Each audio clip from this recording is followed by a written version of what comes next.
Oke, fisika kita mulai dari yang ini. Jelas? Apa ada pertanyaan? Yang ditanyakan di sini adalah percepatan benda saat kuda bergerak detik 2 ke 5. Ngerti, Pak. Berapa, Bu? 2 ke 5. Grafiknya ini adalah V. Tetap 0. V ya. Berarti kan V itu menyatakan apa? Kecepatan. Kecepatan. Nah, pada detik 2 ke 5 di sini kita ketahui bahwasanya 2 ke 5 kecepatannya berubah apa tetap? Tetap, Pak. Tetap. Berarti dia GLB. Kalau dia GLB otomatis dia percepatannya sama dengan 0 ya. Berarti tanpa kita hitung jawabannya 0 sudah. Silakan Bapak Ibu.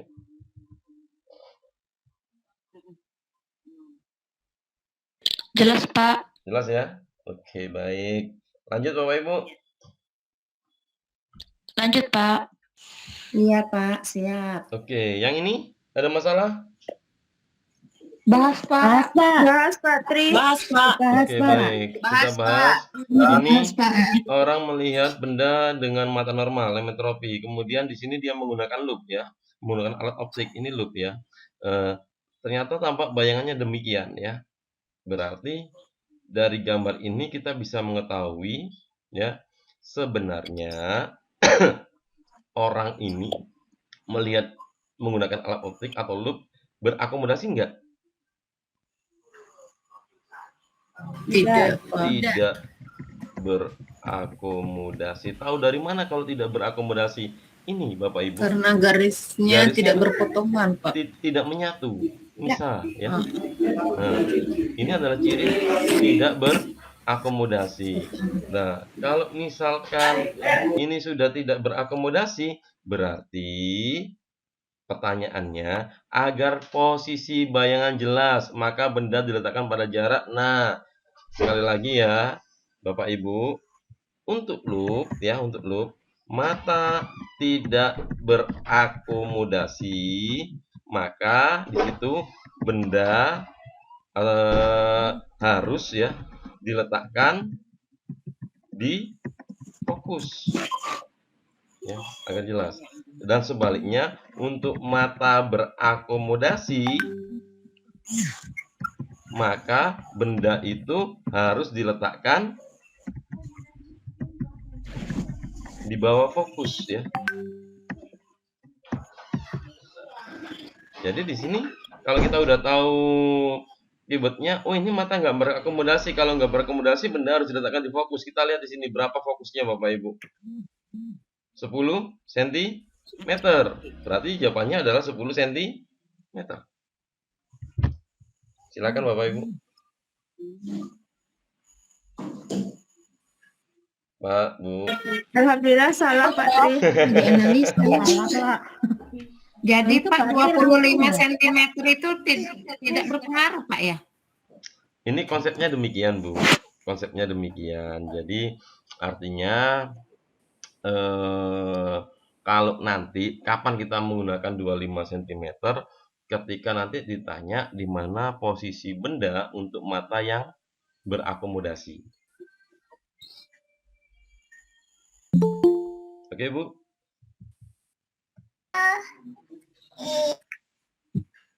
Berarti 10 itu langsung ambil dari jarak fokusnya itu, Betul. Pak ya, yang jarak fokus loop 10. Iya, Bu. Iya. Kalau untuk loop ada enggak? Rumusnya apa ya, Pak? Sama, Bu, seper F, Bu. Seper F gitu ya, seper F gitu ya. Sama dengan seper S ditambah min ya. Sorry.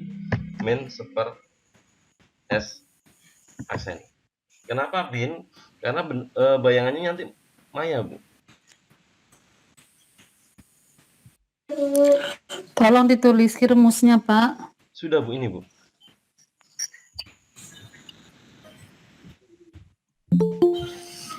Oke. Oke, Pak. Baik. Ada pertanyaan lagi? Jelas, Pak. Jelas, baik, Kalau alhamdulillah. berakomodasi, Kenapa, Pak? nyatunya kalau berakomodasi gambarnya yang bersatu bagian mana? Ininya menyatu, Bapak. Jadi nanti gambarnya itu nanti dari posisi ini nanti ketemu, Bapak.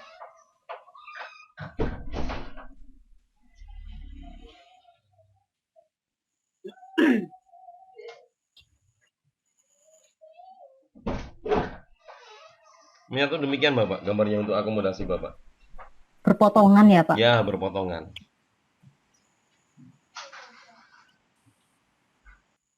Pak Tri izin bertanya. Iya, Bu. Pak, kalau untuk sifat-sifatnya, apakah tetap, Pak? Maksudnya sama untuk semuanya seperti itu? Sifat bayangannya, Bu. Ya, sifat bayangannya, Pak. Iya, Bu.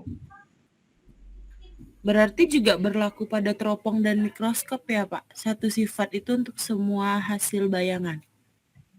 Satu sifat itu berlaku untuk semua bayangan. Bayangan loop Maksudnya itu apa, Bu? Nanti jadinya, Bu? Maya. Terus Maya, Tegak. tegak, terus Maya tegak diperbesar. diperbesar. Apakah sama dengan mikroskop? Tidak, Pak. Beda beda, kan? Pak. Nah, hati-hati, Bu ya, Maya hati-hati ya. terbalik. ya, Oke. ya Pak. Maksudnya untuk semua kejadian di loop berarti sifat yang dihasilkan ketiga Iya, Bu. itu. Terima kasih, Pak Tri. Oke. Oh, Maya tiga. Arti izin Pak. Iya, Bu. Artinya kalau sifat bayangan untuk yang tidak berakomodasi dan berakomodasi sama ya Pak, yang Maya tegak diperbesar. Iya, Bu. Oh ya Pak, terima kasih. Oke, baik. Oke. Pak Tri, bisa Ya. ditambahkan di rumusnya itu, Mm-mm. kan biasanya konsep yang ada di pikiran kita kan super F sama dengan super S ditambah. Jadi mungkin dikasih keterangan karena Maya. Yes. Terima kasih Pak Tri. Oke, kembali, Pak.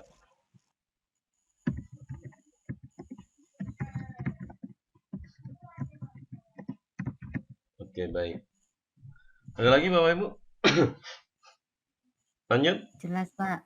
Lanjut. Baik. Yang ini bisa? Bahas, Pak. Bahas, Pak. Burian? Udah lupa. Oke, Pak. Mm-mm. Oke, Bapak Ibu ini seperti biasa ya, gaya apung ya Pak Tri ya. Ya. FA sama dengan yang ini berat di udara dikurang berat di air. Ya. Tidak kebenaran itu.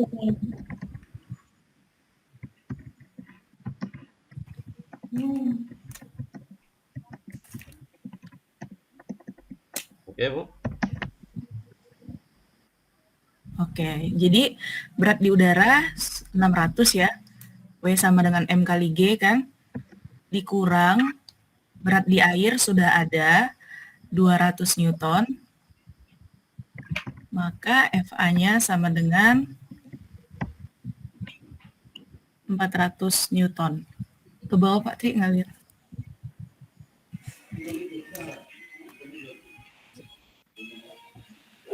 Oke, di sini jika massa jenis airnya 1 gram per sentimeter kubik, kita ubah dulu menjadi 1000 kilogram per meter kubik ya.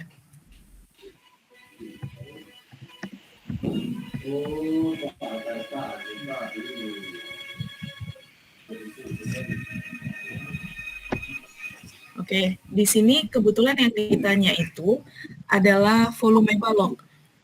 Kita tahu ya rumusnya rho itu, rho sama dengan M per V. M per V.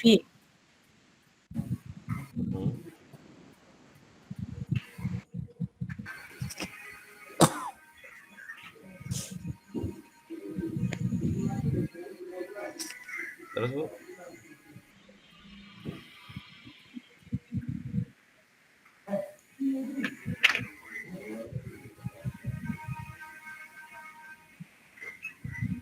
Ya, Bu.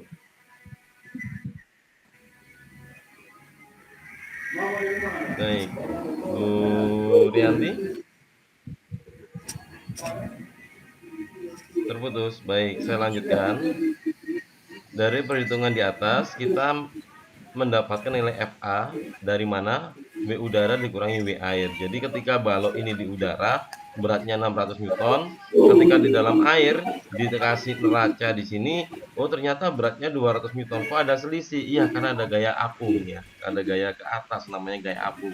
Berapa besarnya gaya apung? Gaya apung itu adalah berat di udara dikurangi dengan berat di air, gitu kan. Nah, berarti 600 dikurangi 200, berapa? 400. Nah, gaya apung sendiri FA sama dengan rho dikali G dikali V, begitu ya. Nah, berarti FA-nya kita masukkan di sini. 400 sama dengan 1000 dikali dengan 10 dikali dengan V tercelupnya, maka diperoleh 0,04 sama dengan V tercelupnya. Silakan Bapak Ibu tanggapannya. Jelas, Pak. Jelas ya? Pak Tri. Ya, Bu. Untuk Kenapa, Bu?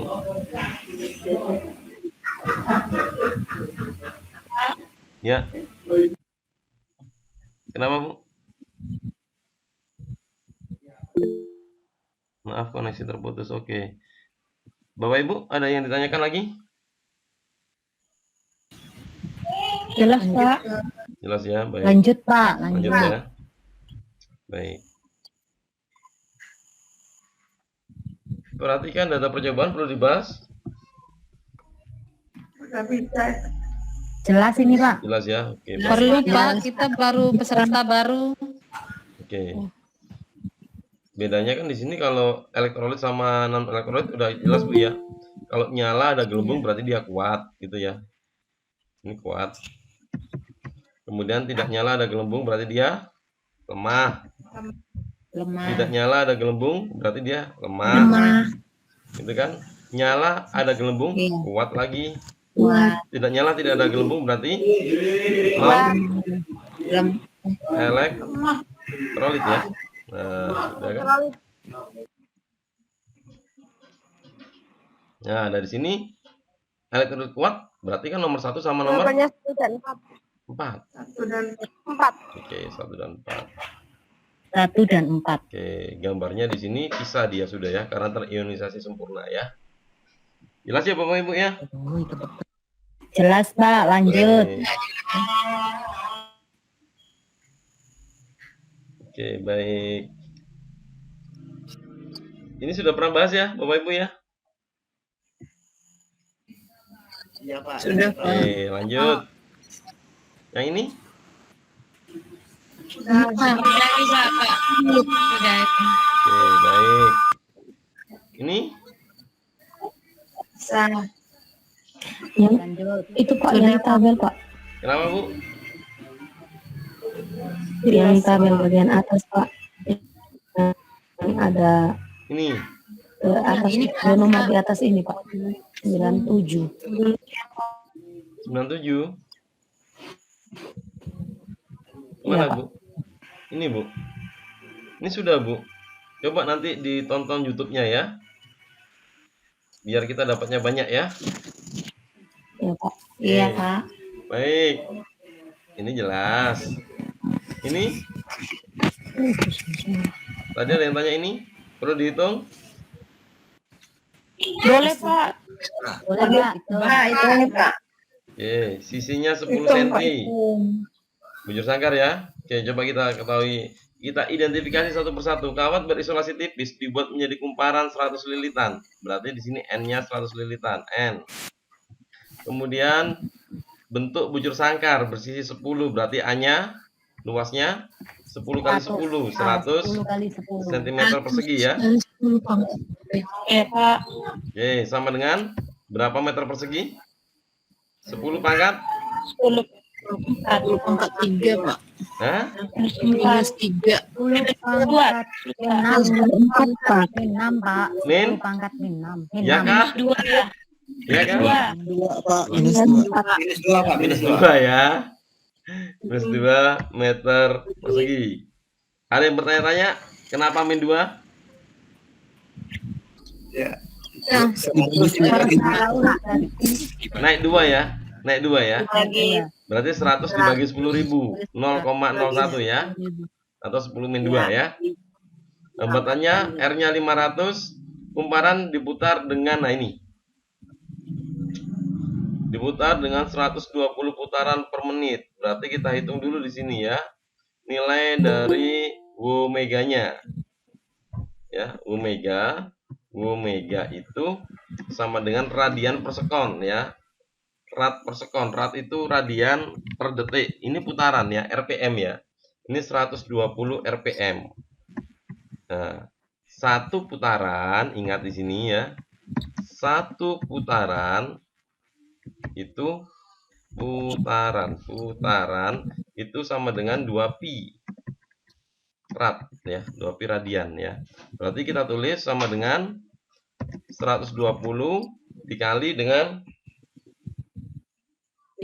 2pi gitu ya, dibagi 60. Kenapa kok dibagi 60? Karena menit ya. Dijadiin sekon ya gitu ya. Nah, sehingga di sini ketemu hasil sama dengan 4pi. Oke, sampai sini sudah jelas Bapak Ibu? Sudah, Pak. Sudah ya. Oke, baik. Medan magnet B 0,5. Kuas arus maksimumnya mengalir pada hambatan. Berarti kita hitung dulu nilai E-nya. E sama dengan NBA ya, omega. Berarti sama dengan gitu ya. N-nya 100 dikali dengan B-nya 0,5 gitu ya. Dikali lagi dengan 4pi. 4pi berarti ketemu hasil berapa nih Bapak Ibu? Belum, Pak. Sekali 10 pangkat minus 2. Oh iya, Hanya. Mas, iya. Ada yang kurang ya. 10 min 2-nya belum masuk nih ya. Oke ya Bu. Oke Bu. 10 min 2-nya belum masuk ini di sini. Oke. Gimana nulisnya ya? 10 min 2 itu bentar ya. 0,01 ya. Berarti ini bisa saya coret ya. Ya Pak, 2. Ini bisa saya coret sama ini. Habis kan? Nah, berarti ini hasilnya adalah 2pi. 2pi. Oke, 2pi. Atau pi itu berapa? 3,14. Oke, 2 dikali dengan 3,14 gitu kan. Berarti hasilnya adalah 6,28. 6,28 volt. Oke. Jelas Bapak Ibu sampai sini? Jelas Pak. Beda sama kuncinya Pak ya? Sabar Kuncinya Bu. 12,56. Sabar Bu. Belum. Yang ditanya harus. Sabar ya, sabar Bu. Ibu semangat kali Ibu ini, sabar ya. Oke, dari sini tinggal kita masukkan hukum Ohm ya. Hukum Ohm gitu ya. Ferri itu V sama dengan I kali R gitu. E-nya atau tegangannya 6,28 sama dengan I-nya yang dicari dikali dengan 500 gitu kan. Berarti kalau kita mencari I berarti 6,28 dibagi dengan 500 sama dengan I gitu kan. Berarti I-nya ketemu berapa? 0,01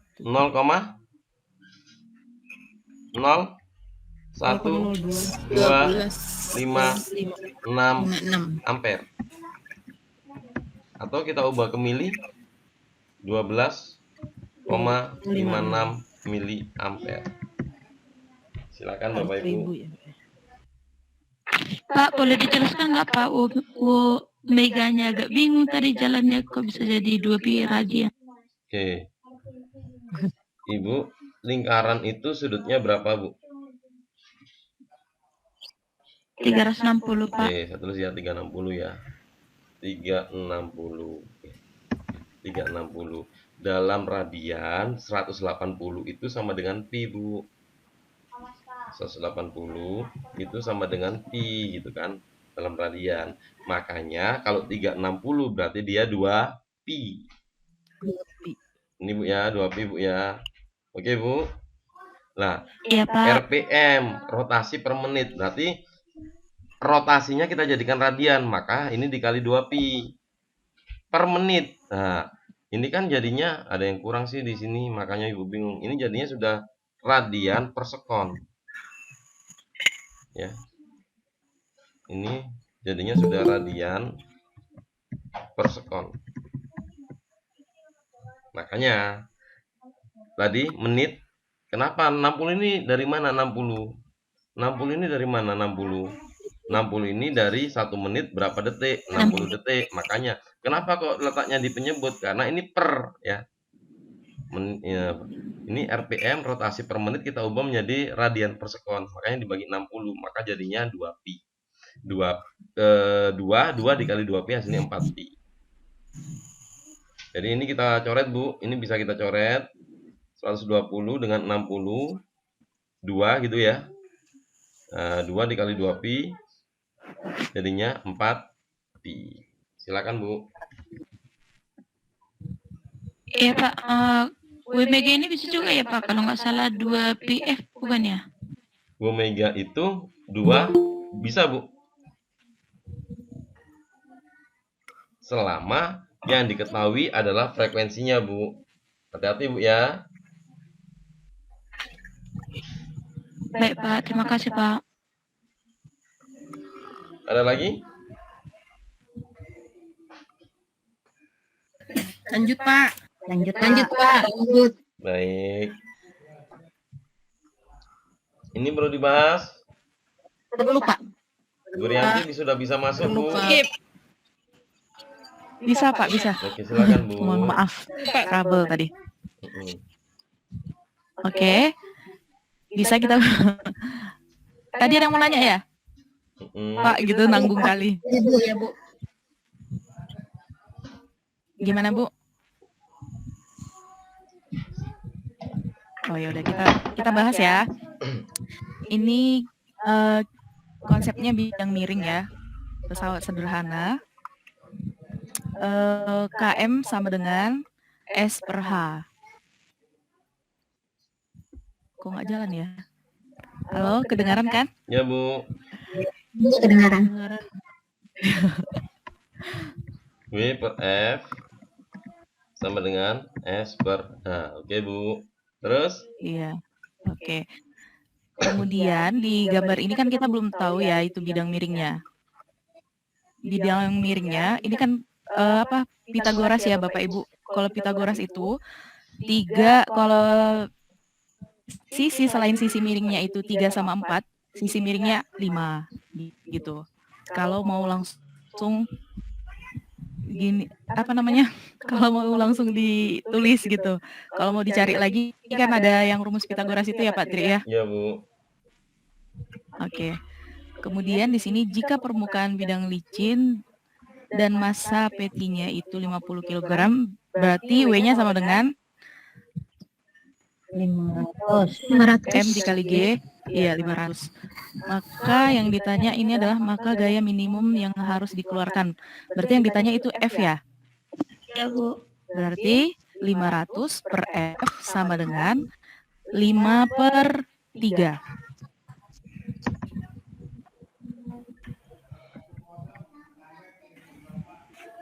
Ya, buka. Ya, Bu. Terus, Bu. Oke. Maka F sama dengan perkalian silang ya. Maka F sama dengan 3 dikali 500 per 5. 1.500. 1.500 per 5. F sama dengan 1.500. 100 per 5. 300 Newton.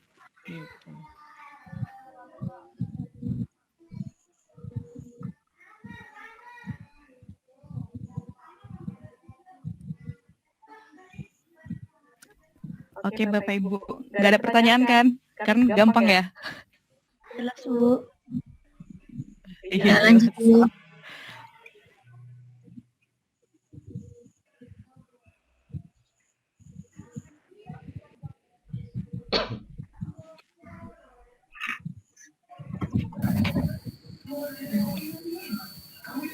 Nomor 103 dibahas dong, Bu. Ya, 103, 104 tuh. Oke, baik. 100. 103, 104. Baik. Kurnia hendak mengekstrak sebuah larutan dengan melarutkan 80 gram zat B dalam larutan yang mempunyai tekanan osmosis 82 atm pada suhu 27 derajat Celcius. Jika MR adalah 4 dan tetapan gas ideal 0,082 liter atm per mol Kelvin. Tadi Bu ya, saya baca ya di sini ya. Liter atm mol ya, Pak. Kelvin ya.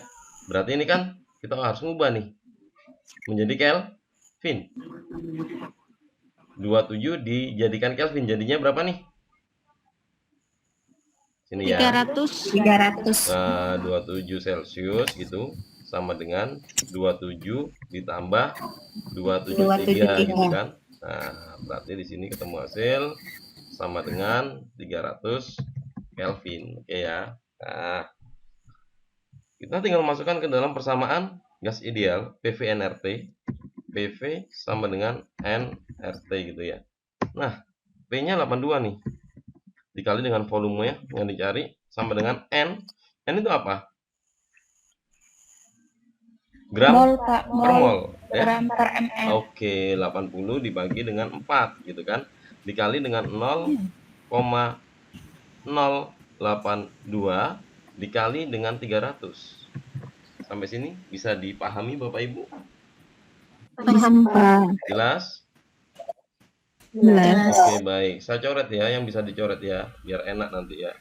82 sama 82 habis toh? Oke. Jadinya V sama dengan 80 bagi 4 20 ya. 2. Oke, dikali dengan 0,001. Hati-hati ya Bapak Ibu ya. Dikali dengan 300. Ini kan yang kita coret 82-nya, Bu. Ini kan masih ada 01-nya di sini berarti kan? Nah, sehingga kita coret lagi nih di sini nih. Nolnya di sini 2 sama 1 jadi 3. Ini ada 3 angka di belakang koma. Habis ini di sini. Sisanya adalah 2 kali 3, berarti V-nya sama dengan 6 liter. 6 liter. Silakan Bapak Ibu. 80 gram itu usah dirubah, Pak ya? 80 per 4 ini adalah nilai dari molnya. Mol ya, N, saya tulis di sebelahnya sini.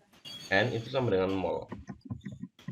Mol itu adalah massa gram dalam stoikiometri ya, MR. MR itu apa? Molekul relatif. Jadi bisa MR, bisa AR gitu kan.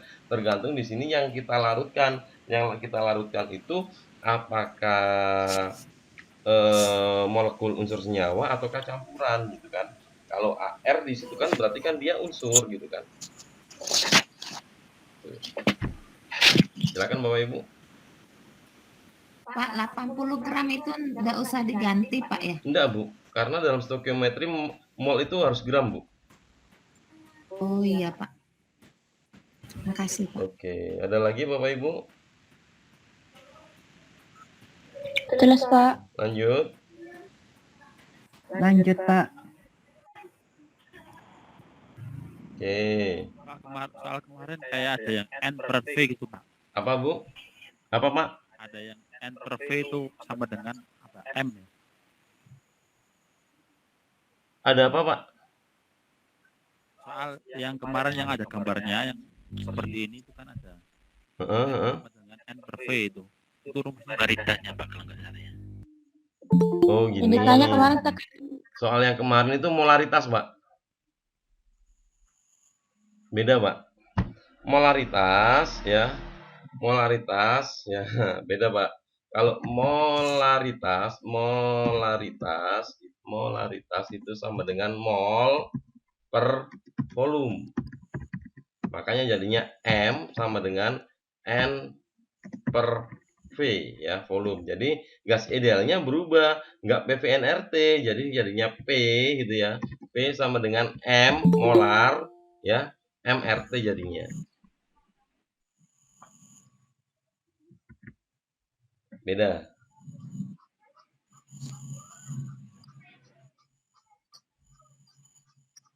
Silakan Bapak Ibu.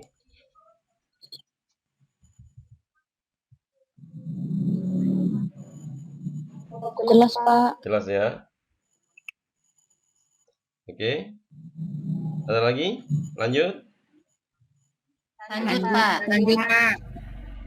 Satu soal lagi, fisika.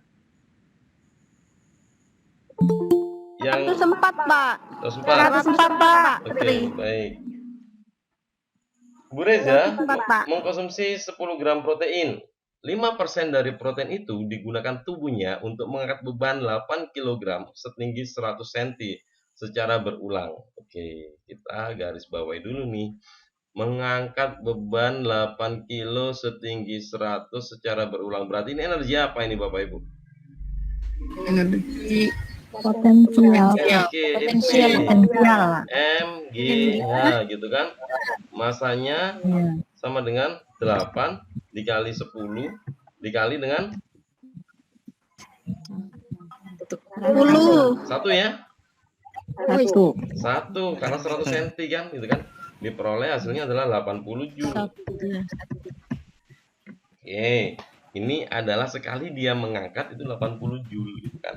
Nah, ketersediaan jika energi protein adalah 16 kJ per gram, artinya di sini artinya 1 gram tiap 1 gram mengandung 16 kilojoule energi. Oke ya, mengandung energi gitu ya harusnya. Energi sebesar 16 kilojoule gitu kan. Nah, dia mengkonsumsi berapa gram? 10 gram. 10. Berarti energinya yang tersedia 160 gram. Berarti energi Hasil. yang tersedia sama dengan 160 kilo 160. atau di sini saya tulis sama dengan 160.000 joule. Hati-hati, hanya digunakan berapa persennya? 5%, Pak. 5% ya, 5% aja yang dipakai cuma 5%. Berarti ketersediaan energi itu sama dengan 5%, 5/100 ya, gitu, dikali dengan 160.000. Ketemu hasil berapa nih Bapak Ibu? Coba 8.000. berapa? 8.000. 8.000 joule. Oke. Energi yang tersedia adalah 8.000 joule. Sekali aktivitas butuh 80 joule. Berapa banyak pengulangannya coba? Berarti 8.000 bagi 100. Berarti 100. N-nya sama dengan 8.000 dibagi 80 sama dengan 100 kali. Jelas Bapak Ibu? Jelas. Iya, Kak. Jelas, Pak. Baik. Iya, Pak. Perhatikan rumusan tujuan pembelajaran IPA berikut. Melalui pembelajaran model problem based learning (PBL), siswa dapat menganalisis sifat-sifat cahaya, pembentukan bayangan pada bidang datar dan lengkung, serta penerapannya untuk menjelaskan proses penglihatan manusia, mata serangga, dan prinsip kerja alat optik, dan terampil menyajikan hasil percobaan tentang pembentukan bayangan pada cermin dan lensa. Berperilaku teliti, jujur tekun terhadap data dan fakta, disiplin, tanggung jawab, dan peduli dalam observasi. Guru melakukan pembelajaran di era pandemi di dalam jaringan. Keywordnya Bapak Ibu ya. Di dalam jaringan berarti sinkronus apa asinkronus nih? Sinkronus. Oke, sinkronus ya. Berarti kita garis bawahi dulu ini sinkronus gitu ya. Bahan ajar cetak yang tadi menggunakan jelas ini nggak ada kejelasannya, tanda tanya aja. Ya, nggak jelas nih. Ini sinkronus apa enggak? Nggak. Ini jelas salah karena asinkronus gitu kan? Oke. Ini sinkronus, oke. Nah, dari beberapa opsi yang ada, bahan ajar mencetak berupa gambar yang dikirim gawe. Oh, ini cuma gambar aja ya, oke. Oke, kita coba cek dulu nih ya. Video audio yang diproyeksikan secara sinkronus dalam pelaksanaan pertemuan dalam jaringan. Bisa sih, mungkin aja sih gitu ya. Tapi perlu kita ini dulu ya, perlu kita garis bawah. Ini boleh ya. Bahan ajar Ini cetak. media, Pak. Gimana, Bu? Video audio ini media. Oh ya, media bener Bu, media Bu. Oke, setelah kita analisa lagi, oh ini media, yang ditanya bahan ajar, jelas ini salah, gitu kan? Karena ini adalah media. Oke, berarti kita coret berarti ini. Coret, oh berarti bukan gitu ya. Bahan ajar cetak yang telah kalau dia sinkronus masa cetak kan jelas bukan toh, Bapak Ibu? Iya. Jadi ini Iya, Pak. jelas salah juga kan di sini kan. Nah, coret lagi lah di sini gitu kan. Ini sudah jelas salah. Tinggal tulis sama E. Bahan ajar non cetak benar berupa gambar. Oh, kok kurang pas? Kenapa? Karena di sini ada kata-kata terampil juga ya di sini tadi mintanya ya. Mana ya tadi ya? Terampil menyajikan hasil percobaan. Nah, di sini terampil menyajikan hasil percobaan tentang dan seterusnya. Berarti kalau D sama E yang lebih tepat benar itu jelas yang D, bukan yang E. Kalau itu hanya ngirim gambar aja, jelas bukan. Silakan Bapak Ibu tanggapannya. Kuncinya itu sih ini tadi Pak ya, jaringan itu dulu Pak ya. Iya Bu. Jadi sinkronusnya. Dari sinkronus, kemudian kita kunci yang kedua bahan ajar, yang A media. Oh, iya. Oke. Guru Wandama Ini Pak. melakukan pembelajaran materi peredaran darah manusia dengan tujuan agar siswa dapat membedakan sistem peredaran darah. Hebat Bapak Ibu ya. Membedakan sistem peredaran darah kecil dan sistem peredaran besar berdasarkan kajian literatur. Strategi belajar yang paling tepat. Nah, ini membedakan loh, Bu. Hebatnya ya. Iya, membedakan. Membedakan. Membuat tabel. Membuat tabel perbandingan seharusnya. Itu bukannya membuat Kok tidak membuat tabel perbandingan Pak? Iya, seharusnya ini, Bu. Iya, Iya, Bu. Tadi saya konfirmasi dengan Ibu yang telah kunci. Oke, bener ya. Ya, membuat tabel ya seharusnya ya, karena membedakan udah. Iya, membedakan. Udah pinter-pinter Ibu-ibu ini. Bapak Ibu udah pandai-pandai nih. Udah siap Pak, rupanya Pak, kenapa itu jawabannya bisa menggunakan Dragonflyer itu kok bisa lari ke situ, Pak? Karena opsinya A ngantuk, Bu. Nggak diganti tuh kuncinya, Bu. Jadi C, Bu. Yang penting konsepnya Player itu apa ya tahu. Kalau membuat diagram player Diagram itu player itu kalau ada prosesnya, tahu. Bapak Ibu ya. Iya. Jadi di sini tuh kalau ada proses itu baru kita buat diagram playernya. Oke ya, ada langkah-langkahnya, langkah percobaan dan lain sebagainya, kita baru buat diagram playernya di situ. Oke ya. Pak Tri, berarti kalau ada keywordnya membedakan itu berarti membuat tabel kan? Iya, Bu. Untuk mencari perbedaannya, Bu. Perbandingan, bukan hanya tabel aja loh, Bu ya. Tabel perbandingan, Bu. Jadi tabelnya itu nanti dari sana si A itu peredaran darah kecil gimana, peredaran darah besar itu gimana. Disinkronkanlah di situ, maka ketahuan perbedaannya di situ. kalau yang membuat peta pikirannya Ya. Tadi ada juga soal seperti ini Pak. Bisa diapakan Pak? Ada juga mengenai ini sistem peredaran darah ini juga. Oke, baik. Dia tentang istilah yang asing tuh Pak, istilah asing. Istilah asing, coba ya saya cari dulu ya. Iya Pak. Istilah asing. Oh, nomor 24. Oke. Tadi Ibu siapa tadi yang mau tanya menanggapi ini, Bu? Ada tadi? Iya, Ibu Enda membuat gimana, peta Bu? pikiran itu Pak. Kenapa, Bu? Kalau yang seperti apa? Yang apa itu? Membuat peta pikiran. Itu konsepnya seperti Materinya apa? kompleks, Bu. Oh, kompleks. Banyak, Bu. Ya, kompleks sehingga untuk Sama menyederhanakan membuat peta pikiran dengan merangkum, Pak. beda, Bu. Kalau peta pikiran ini mapping, Bu. Bu Sudiasi melakukan pembelajaran materi peredaran darah manusia dengan tujuan agar siswa dapat memahami sistem peredaran darah kecil dan sistem peredaran darah besar. Berdasarkan kajian liter, namun kondisi lapangan terjadi adalah sebagian besar siswa mengalami kesulitan dengan berbagai istilah. Ini. Sudah ada akibatnya ya. Keywordnya istilah asing. Istilah asing gitu kan. Nah, berarti kan kita jelas di sini.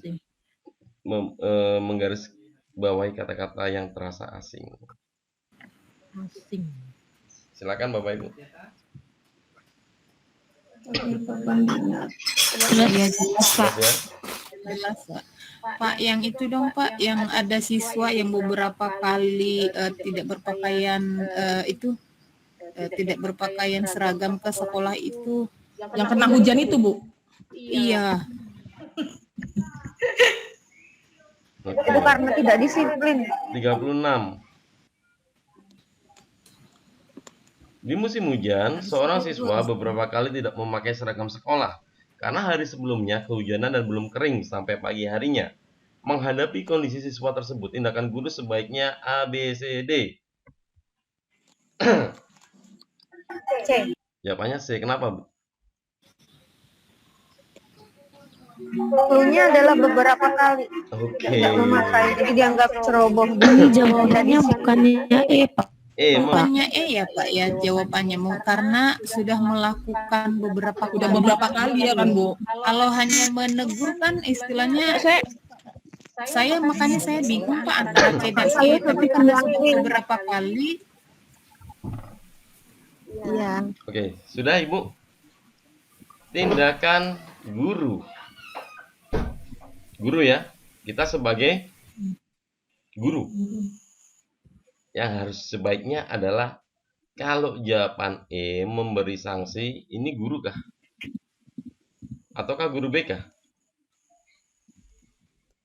Bu? BK ya? Oke ya? Guru BK. Guru nggak bisa, Pak.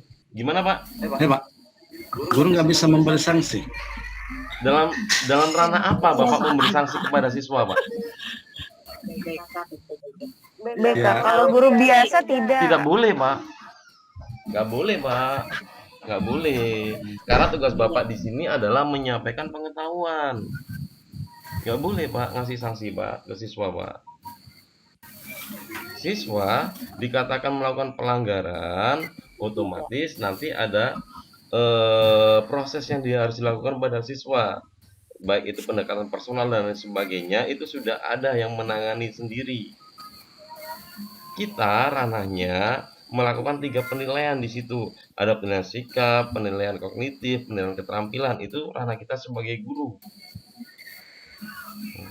Nah, kalau dalam konteks di sini menegur siswa karena siswa tersebut dianggap ceroboh dan tidak disiplin, benar. Kenapa? Karena dia udah sering kali melanggar begitu.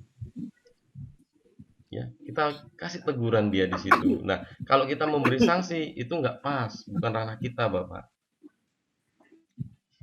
Ya kalau ini kan udah berulang kali kan, Pak. Kalau kita serahkan sama BK, ada opsinya, Pak.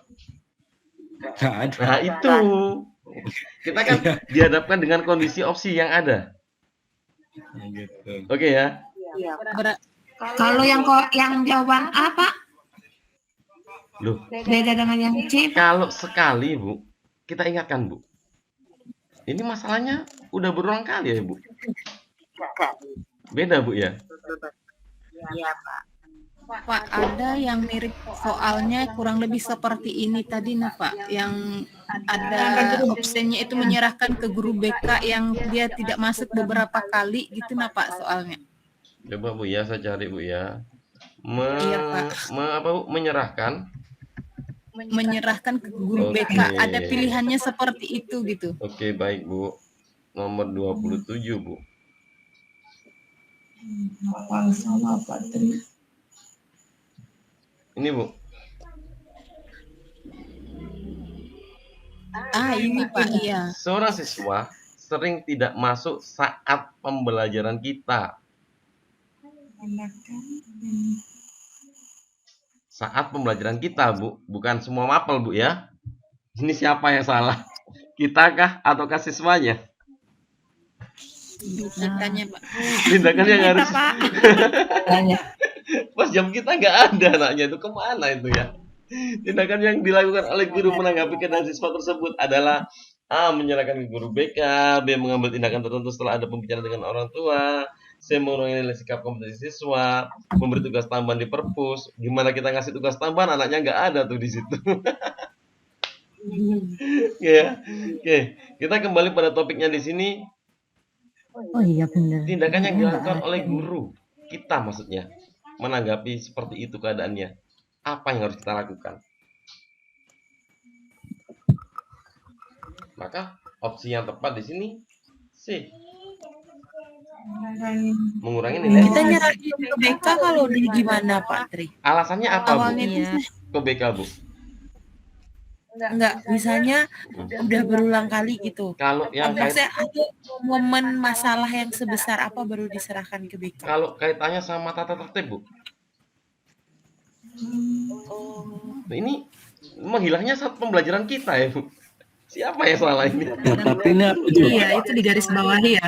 Mungkin Tapi ini melanggar peraturan juga ini Pak. Kenapa Pak? Saat pelajaran kita, anak ini siswa ini kan di saat pembelajaran kita, dia nggak masuk. Ini kan juga melanggar peraturan. Ya, kalau kita serahkan ke guru BK, guru BK enggak. Nah, gini Pak.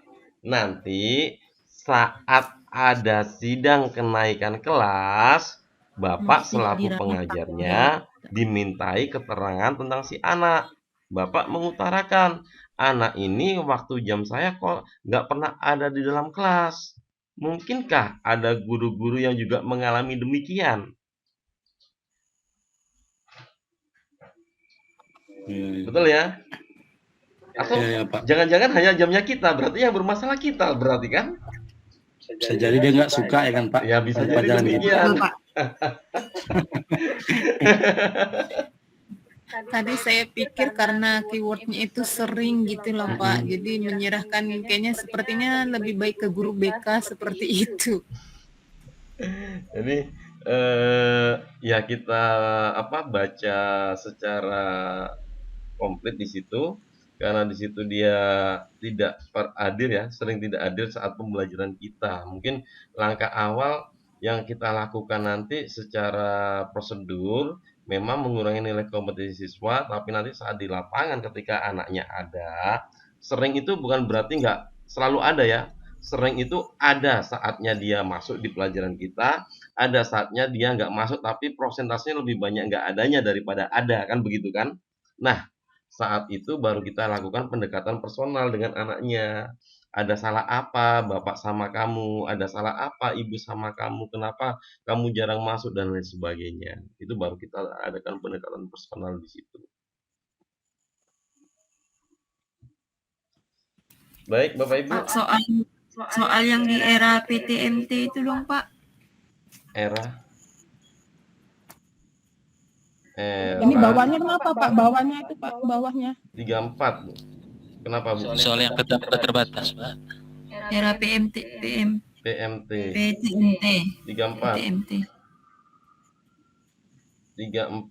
Oke, di era PTMT, nah ini Bu ya.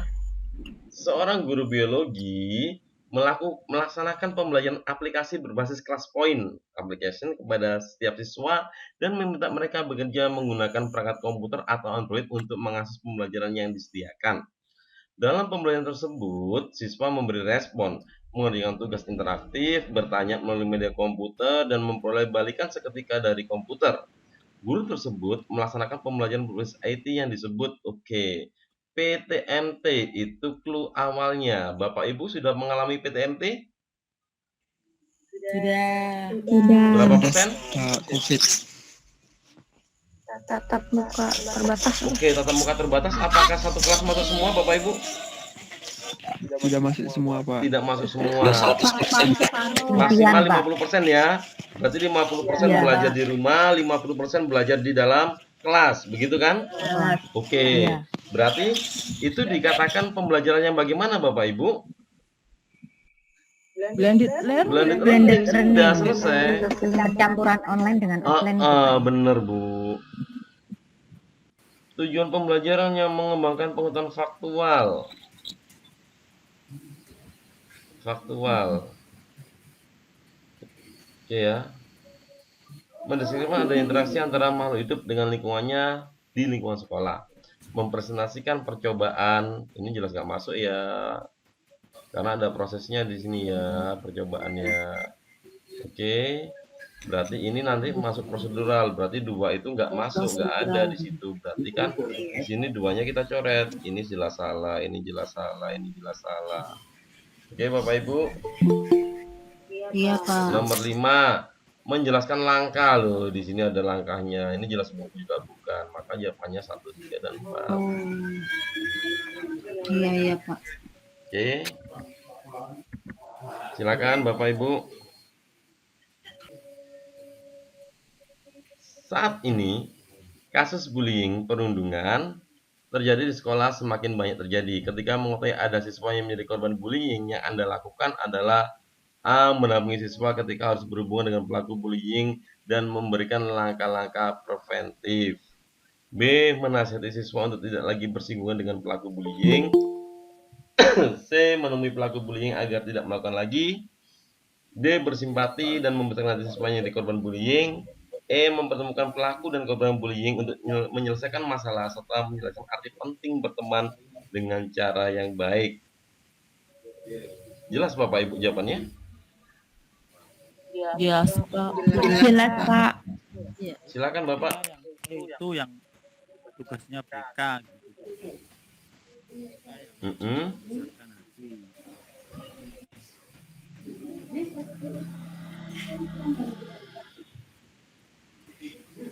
Gimana Pak? Halo? Yang itu tugasnya BK. Tugasnya BK. Yang mana Pak? Itu tugasnya BK. Yang terus yang tugasnya kita hanya membesarkan hati. Jadi terjebak untuk mana tugasnya guru, mana tugasnya BK. Jobsnya tidak ada.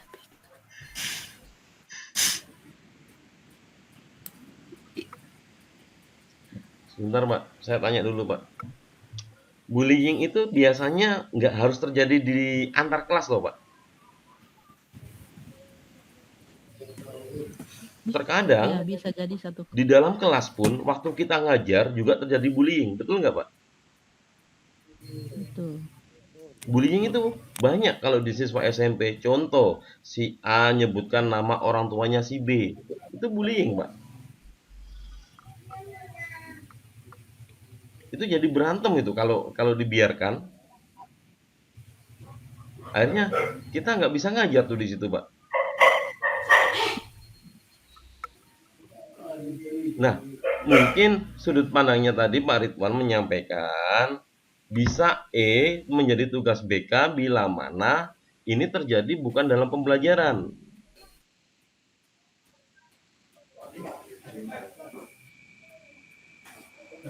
Gimana Pak? Luar kelas jadinya Pak. Gimana? Saya nggak berpikir terjadinya saat pembelajaran. Oh gitu, ya. Jadi secara sekilas memang begitu Pak. Kalau kita melihatnya akan menjadi ranahnya BK, manakala bullying yang terjadi bukan saat pembelajaran kita, Bapak. Nah, di sini ketika kita mengaitkan kembali, ketika mengetahui ada siswa yang menjadi korban bullying yang akan kita lakukan, berarti kan ini terjadi saat pembelajaran kita, Bapak. Iya. Oke ya. Iya Pak, paham. Paham ya. Paham Pak. Oke baik. Iya Pak. Bapak Ibu yang lain? Pak Tri, yang itu dong Pak, satu lagi Pak, yang hemat listrik itu loh Pak. Oh hemat listrik, sebentar Bu, tak cari Bu ya. Iya. Hemat listrik, oke 49.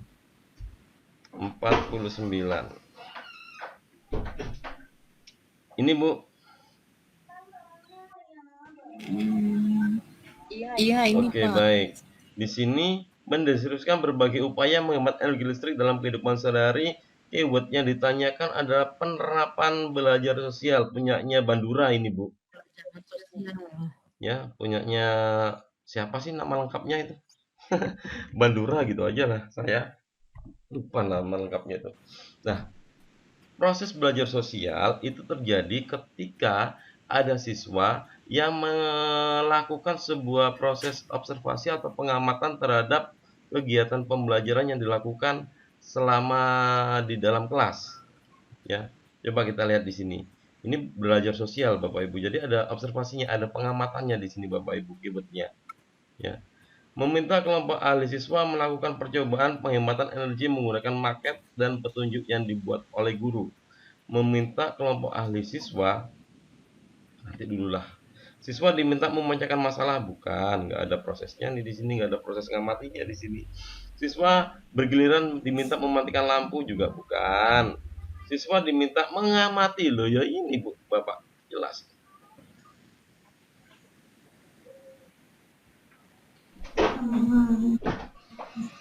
Silakan Bapak Ibu. Bapak. Ya, Pak. Patri. Ya, Pak. Berarti kata kuncinya kalau dia belajar sosial ini identik dengan demonstrasi gitu, Pak? Iya, terjadi proses pengamatan, Pak. Iya, Pak. Oke ya. Iya. Iya, Pak. Dan terjadi dalam kelompok. Baik. Cukup ya untuk PEDA. Beralih ke bio. Oke, Pak. Baik. Biologi Bu Sukma, Bu Siva disilakan. Baik.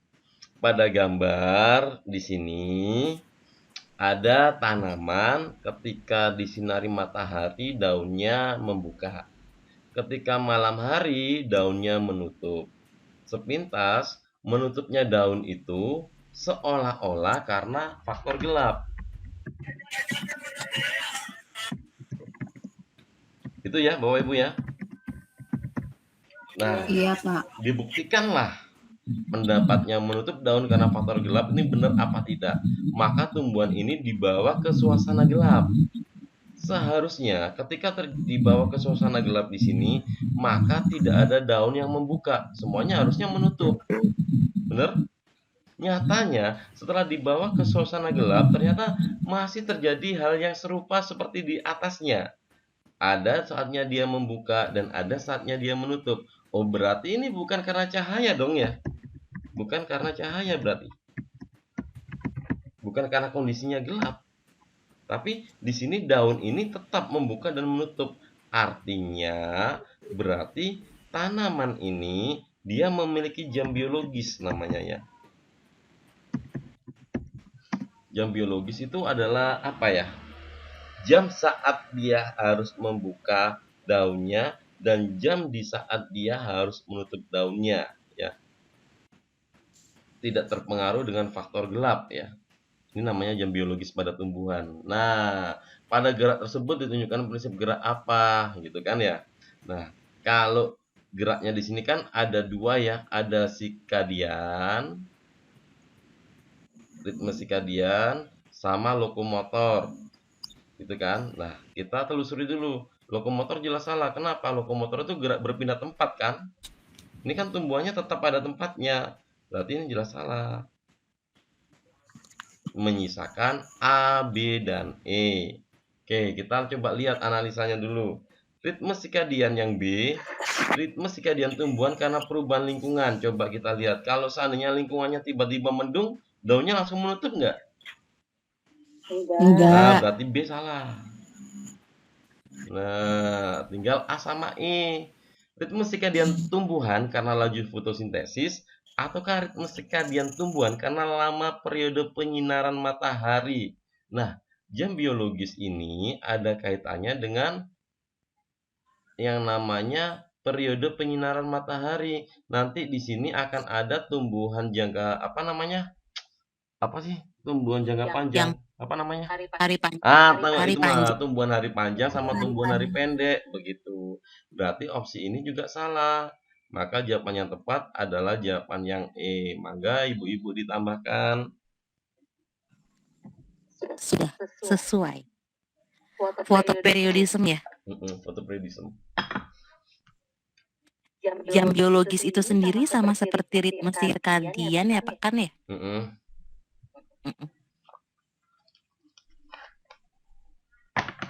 Silakan Bapak Ibu. Ya. Lokomotor itu apa, Bapak? Gerak, Pak. Selain ritme sikadian dengan lokomotor masih ada? Apa Bu? Ada tak Bu? Boleh dituliskan? Saya nulis apa Bu? Jenis geraknya Pak, selain yang Apa Bu? Kalau jenis geraknya sendiri Bu, itu kan ada gerak yang dipengaruhi oleh rangsang, ya rangsang dari luar, dan ada yang dari dalam gitu kan ya. Nah kalau si ritme sirkadian ini sendiri kan dia bisa dibilang rangsang dari dalam ya Pak ya, bisa rangsang gitu kan ya. Nah kalau yang ditanyakan Ibu tadi, gerak yang dipengaruhi oleh rangsang dari luar itu nanti kan ada yang kita sebut dengan gerak etionom. Gitu kan ya. Nah, gerak etionom itu kan ada 3 kan. Taksi, seluruh trayek, sebagian nakal. Oh Bu. Ulang Bu. Taksi. Itu gerak apa Bu? Itu gerak yang dipengaruhi oleh rangsang dari luar atau esionom. Kan ada endonom, ada esionom kan. Nah, yang esionom ini yang kita sering kita kenal tuh ada 3 jenis gerak gitu kan. Nah, saya rangkum menjadi taksi, seluruh trayek, sebagian nakal. Ya Bu. Taksi itu pertama ada taksis, gerak taksis. Gerak taksis itu artinya apa? Taksis itu berarti gerak seluruh tubuh tumbuhan. Oke. Gerak seluruh tubuh tumbuhan di arah datangnya rangsang. Berarti kan seluruh tubuhnya. Maksudnya gimana? Contohnya gerak taksi. Sebentar. Aduh. Contohnya pada gerak Eglena viridis ya. Eglena viridis itu kan berarti seluruh tubuhnya dia bergerak. Eglena viridis itu dia termasuk ke dalam kelompoknya apa tuh protista mirip tumbuhan, ya kan? Nah, ketika dia ada cahaya matahari, maka nanti dia akan bergerak untuk berfotosintesis. Kan dia termasuk ke dalam flagellata juga kan? Nah, itu untuk gerak taksis. Atau itu sih yang saya ingat ya. Terus yang kedua ada gerak tropisme. Yang mana Bu? Trayek itu untuk TR-nya kita ambil. Tropisme.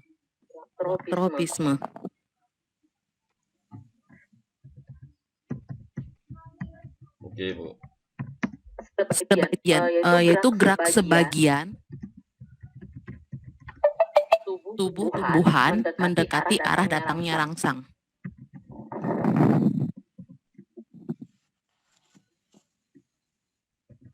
Ini rangsangnya berupa apa? Kalau ini misalkan yang berupa cahaya berarti fototropisme, yang dipengaruhi apa sih? Yang pokoknya gerak kalau ada cahaya matahari dia nanti akan membengkok gitu kan ya.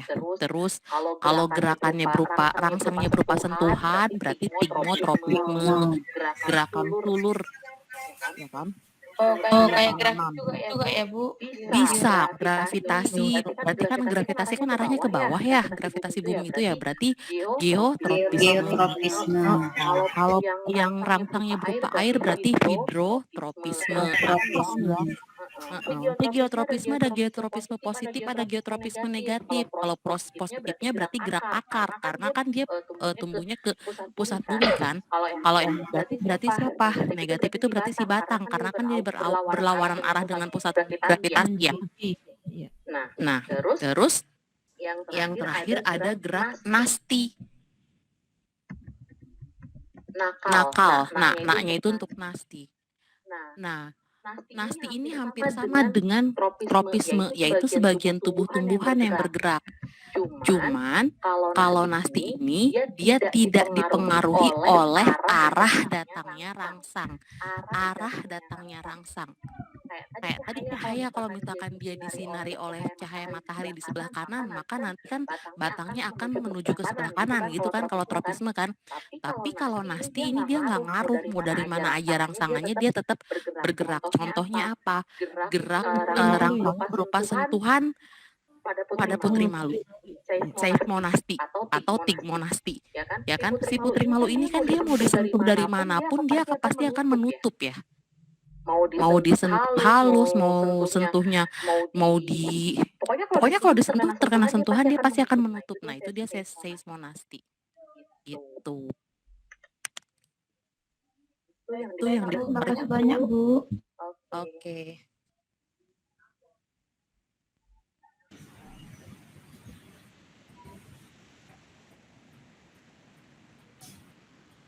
Bu Stiva mau nanya dong.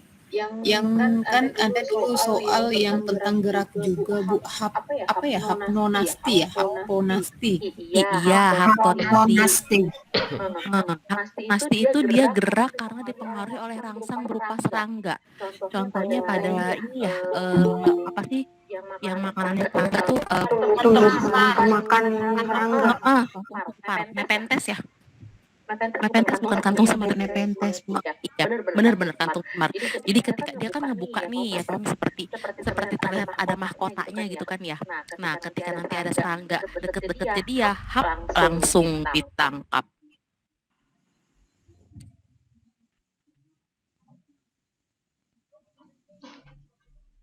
Jadi Bu, kalau yang dia gerakannya yang dari rangsangan kayak jenisnya si Kadian hanya sama Lokutor Bu, apa ada nggak selain mereka berdua lagi yang lain?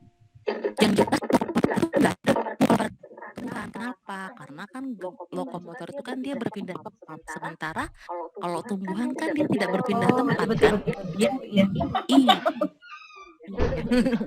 Kurang ya kalau kita ngeliat pagi-pagi kok ngeliat pohon mangga di sebelah sini pas pulang tiba-tiba dia sudah bergerak sejauh 50 meter kan serem aja gitu.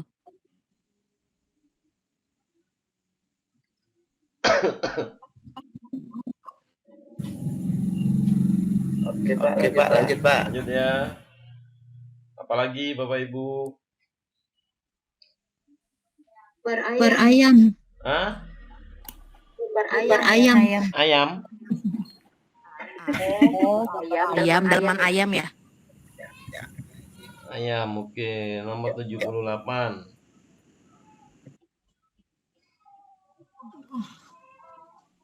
Silakan Bu. Mantap Sukma. Wait Ibu, bentar. Baik, izin Pak. Kata kuncinya bagian organ ayam yang mengandung material yang bersifat menggiling seperti grit, karang, dan batu kerikil. Oke. Nah, lanjut Bu Sifah. Oke. Tadi kata kuncinya di sini ke ituan Pak, ke sonoan ke atasan. Nah, itu salah ya saya ngomongnya ke bawahan. Jadi gagal mana atas mana bawah. Oke. Soalnya nggak kelihatan Bapak. Oke. Bagian organ ayam yang mengandung materi bersifat menggiling seperti grit. Berarti kan dia dilakukan oleh siapa sih yang menggiling ini? Tembolok, empedu ya, empedal ya. Kalau nomor berapa Bu? Nomor 4 ya. Iya, nomor 4 Bu.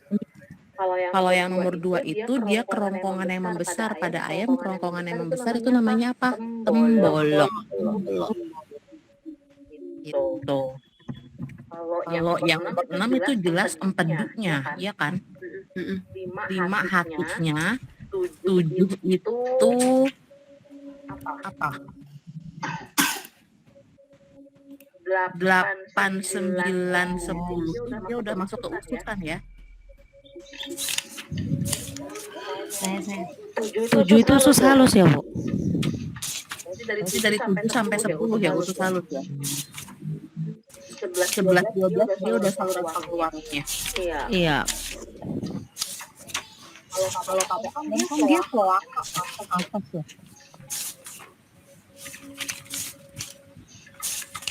Kalau di ayam itu kan satu lubang untuk ramean, jadi reproduksi, urin, dan pencernaan di situ, ekskresi, pencernaan dan reproduksi di lubang yang sama, di tempat yang sama, kloaka.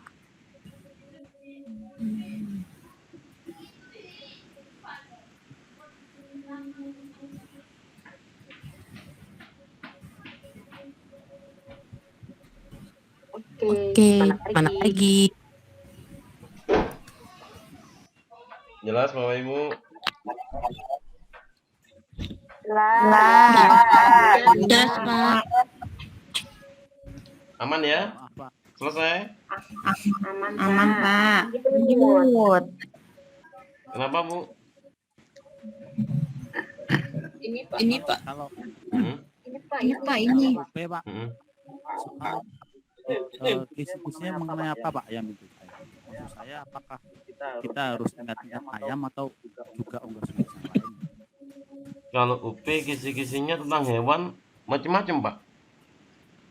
Saya waktu UP yang keluar ayam, waktu retaker yang keluar ikan. Beda Pak. Ayam seperti gambar tadi, ikan yang keluar tentang jantung Pak. Jantungnya hewan apa ini gitu Pak.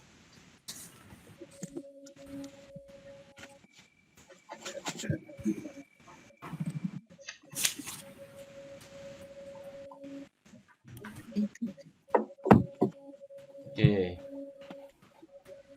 Lanjut. Bapak Ibu. Baik, coba Pak Tri, mumpung lagi kondusif nih.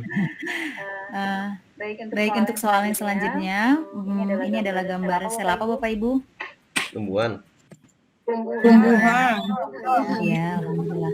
Baik, langsung saja pertanyaannya di sini. Fungsi bagian yang ditunjukkan oleh nomor 5 dan 6 secara berurutan adalah untuk nomor 1 kita sebut dengan inti sel ya Bapak Ibu. Kemudian nomor 2 itu retikulum endoplasma RE. Kemudian nomor 3 itu ribosom, keempat itu badan Golgi, kelima itu adalah mitokondria, yang keenam, 4 itu badan Golgi, yang kelima itu mitokondria, yang keenam itu apa Bapak Ibu? Vakuola ya, dan yang terakhir adalah plastida. Nah, pertanyaannya fokus langsung ke soal gambar nomor 5 dan nomor 6. Berarti yang ditanyakan itu adalah si mitokondria dan si vakuolanya. Yang pasti untuk mitokondria fungsinya itu menghasilkan energi atau yang biasa kita sebut itu respirasi sel. Bapak Ibu bisa langsung cek jawabannya yang mana yang menunjukkan fungsi respirasi sel. Respirasi sel itu pilihannya cuma ada di nomor 2, maka yang lain optionnya di skip saja. Ada nomor 2 dan 3 yang B, dan 2 dan 4. Nah, langsung untuk yang fungsi vakuolanya itu sudah ingat mungkin ya, posisinya sangat besar sekali sebagai cadangan makanan, maka jawaban yang tepat itu adalah 2 dan 3. Untuk fungsi-fungsi yang lain nanti Bapak Ibu bisa pelajari ini biasa ya, kalau fungsi yang lain inti sel sebagai pengatur aktivitas, retikulum endoplasmik sebagai transportasi zat, kemudian ribosom juga sebagai sintesis protein, dan yang lain-lain itu memiliki fungsi. Mungkin saja nanti soalnya di balik-balik, bukan lagi pertanyaannya nomor 5 dan 6, mungkin pertanyaannya dengan nomor yang lain. Jadi Bapak Ibu jangan menghafal kunci jawaban. Dan terkadang yang keluar bukan sel tumbuhan, sel hewan. Iya benar. Ada juga sel hewan nih Bapak Ibu, biasanya warna kuning ya. Ada di soal tuh biasanya. Oke, Bu dari Nur Haryani silakan.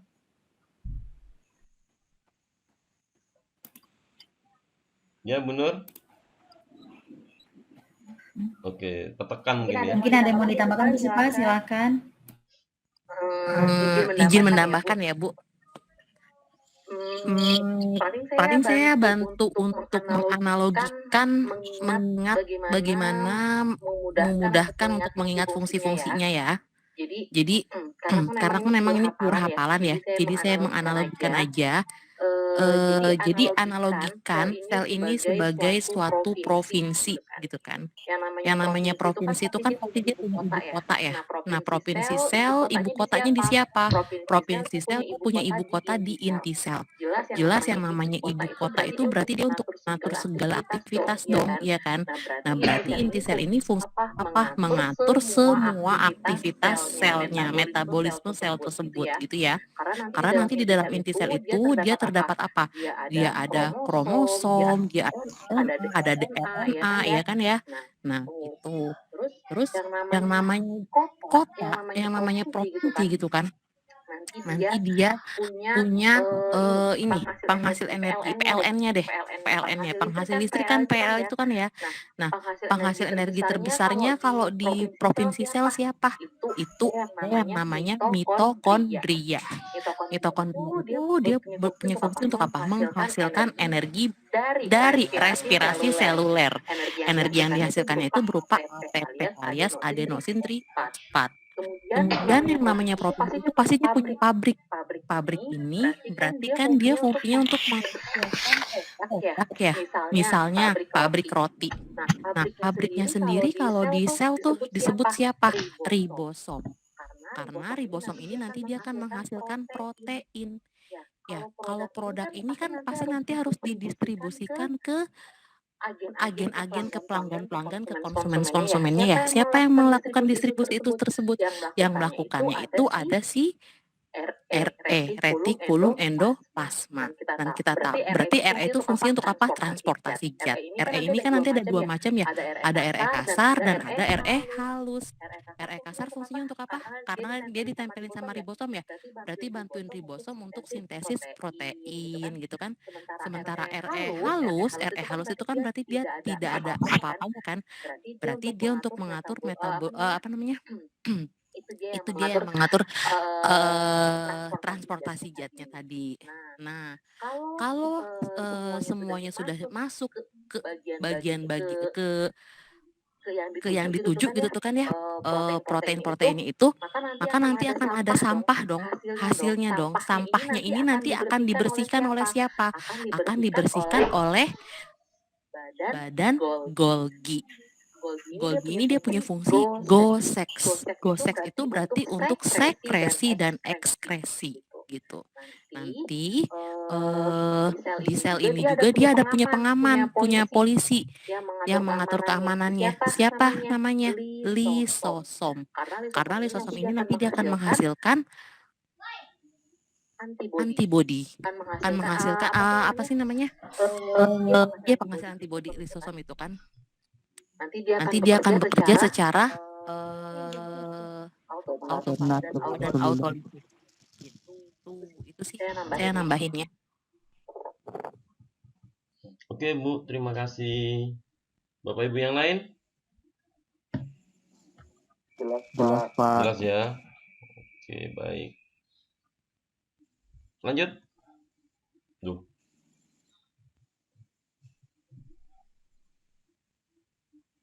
Mana lagi nih? Ini penuh? Jelas Pak. Jelas. Ya Pak, ya Pak. Jelas apa iya? Dibahas dong Pak. Dibahas Pak. Kemarin difusi Berapa ini dibahas Pak? Oke. Tapi kan kemarin ini stop Bu. Nanggap sih Pak.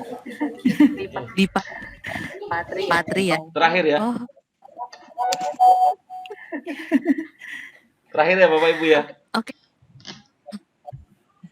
Ini dari ini mah ya. Ya Pak, ya Bu. Oke. soal yang akan terjadi pada tabung pengamatan MAP. Si MAP ini ngamati apa sih gitu kan? A itu larutan garam, B itu air. Nah, di situ ada sekat ya. Kita anggap yang kuning-kuning itu adalah sekat. Berarti kan kalau ada sekat itu prosesnya terjadi secara osmosis ya. Karena dia semi permeable. Yang namanya osmosis ini kan berarti dia siapa yang berpindah? Ya kan Alia, kalau pelarut berarti siapa? Air. Dari mana ke mana pindahnya? Kalau osmosis selalu yang bergerak itu adalah si hipo yang nyari-nyari hiper gitu kan, karena kan kalau hiper itu dia sudah kelebihan, udah pekat ya kan, berarti perpindahan air dari konsentrasi yang rendah ke konsentrasi yang tinggi gitu ya, dari hipotonis ke hipertonis, dari encer ke pekat gitu. Berarti kalau yang dari gambar ini, A ini larutan garam, B ini air, berarti mana yang pekat? Garam. Garam. Berarti si garam diem aja tuh, jangan gerak-gerak. Berarti yang geraknya harusnya siapa? Air. Akhirnya nanti bakal Ini apa, Bu? air. Difusi apa osmosis, Bu? Ini osmosis. Kita anggap yang kuning-kuning itu adalah sekat semi permeable-nya gitu. Kalau ada sekat semi permeable itu berarti punyanya osmosis. Kenapa? Karena osmosis itu yang bergerak cuman airnya doang. Air dari mana ke mana? Air dari hipotonis ke hipertonis gitu kan. Berarti kalau kayak gitu nanti larutan B akan berkurang sementara larutan A akan bertambah. Benar nggak sih? Mantap di situ. Contohnya dalam kehidupan sehari-hari apa? Misal, kalau misalkan saya punya sel tumbuhan nih, saya celupkan ke larutan garam, NaCl. Apa yang akan terjadi? Larutan garam lingkungannya hipertonis apa hipotonis? Hipotonis. Hiper atau larutan garam. Hiper ya. Larutan garam itu dia lebih hipertonis daripada si sel tumbuhan tersebut. Ingat, osmosis hiper diem baik. Jangan gerak-gerak. Yang bergerak itu adalah si hipotonis. Sehingga saya masukin apa tadi? Sel tumbuhan ya. Berarti kalau kayak gitu, air yang kan dalam sel tumbuhan kan dia mengandung air juga ya. Nah, air yang ada di dalam sel tumbuhan nanti dia akan keluar. Sehingga si sel tumbuhan itu akan kekurangan air. Akibatnya apa? Membran plasmanya jadi pecah. Kenapa pecah? Karena dia kekurangan air. Peristiwa ini kita sebut dengan namanya plasmolisis. Nah, beda kalau misalkan sel tumbuhan ini saya celupkan ke air suling atau aqueous, di mana air suling ini dia lingkungannya bersifat hipotonis, gitu kan? Daripada sel tumbuhan. Maka ingat konsep osmosis, siapa yang bergerak? Hipo yang bergerak. Nah, berarti air dari lingkungan akan masuk ke dalam sel tumbuhan. Gitu. Airnya masuk ke dalam sel tumbuhan. Akibatnya apa? Akibatnya membran plasmanya jadi semakin menggembung. Membran plasma menggembung berarti tekanan turgor naik. Jadi gimana? Turgidlah dia. Gitu, sehingga peristiwa turgid itu terjadi pada lingkungan yang hipotonis, sementara kalau plasmolisis itu terjadi pada lingkungan yang hipertonis. Terus kalau saya punya sel hewan, dalam hal ini saya wakilkan dengan eritrosit ya, sel hewannya ya. Saya celupkan ke dalam larutan NaCl atau larutan garam. Tadi sepakat dong kalau larutan garam itu dia hipertonis ya. Maka apa yang akan terjadi? Sel darah merah ini kan berarti dia lebih sifatnya hipotonis daripada lingkungan, bener nggak? Maka air yang berada di dalam sel darah merah atau plasma darahnya itu nanti dia akan keluar kan. Nah, lama-kelamaan si plasma darahnya si eritrosit ini sendiri dia kan kekurangan air kan. Nanti apa yang akan terjadi? Terjadi krenasi, mengkerut sel darah merahnya itu. Nah, kebalikannya, kalau saya celupkan eritrositnya ke dalam air suling atau aquades gitu kan, berarti nanti banyak air dari lingkungan yang masuk ke dalam eritrosit. Akibatnya apa? Sel darah merahnya jadi pecah atau kita sebut dengan namanya hemolisis. Seperti itu. Atau bisa juga kita kaitkan dengan adaptasi fisiologis hewan. Dalam hal ini ikan air tawar dengan ikan air laut. Coba kira-kira gimana adaptasi fisiologisnya? Kita ambil ikan air tawar dulu deh. Ikan air tawar berarti dia di lingkungannya dia bersifat hipotonis daripada sel ikan sendiri, bener nggak? Berarti banyak air yang masuk ke dalam tubuh ikan. Maka adaptasi fisiologi air tawar itu dia nggak boleh banyak minum, bener nggak? Ya. Benar, Bu. Karena dia udah banyak air yang masuk kan. Nah, gitu kan? Dia akan sedikit minum. Banyak mengeluarkan urin dan urinnya pun encer, gitu kan ya? Kebalikannya, kalau ikan air laut kan berarti suhu sel tubuh ikan itu dia lebih hipotonis daripada si lingkungannya yang hipertonis, sehingga dia membutuhkan banyak air supaya tetap bisa hidup gitu kan. Maka di adaptasi fisiologis ikan air laut itu dia banyak minum, sedikit mengeluarkan urin dan urinnya pekat.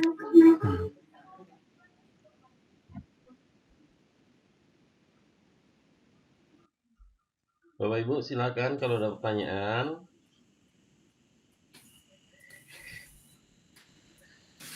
Ya. Jelas? Jelas, Pak. Jelas, Pak. Baik. Cukup ya Bapak Ibu ya.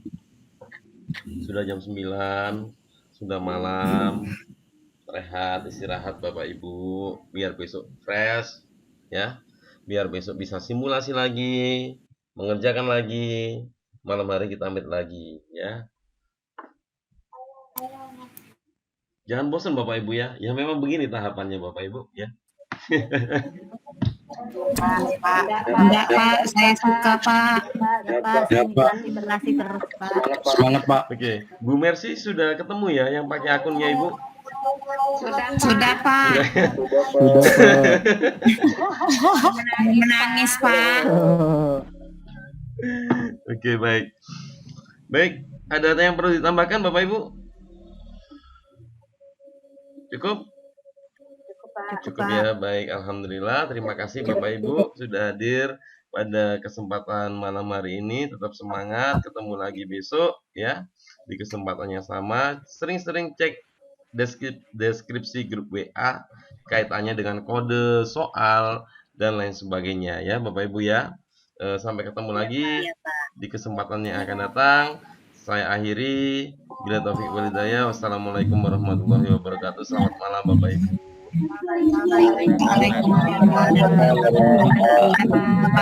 Waalaikumsalam.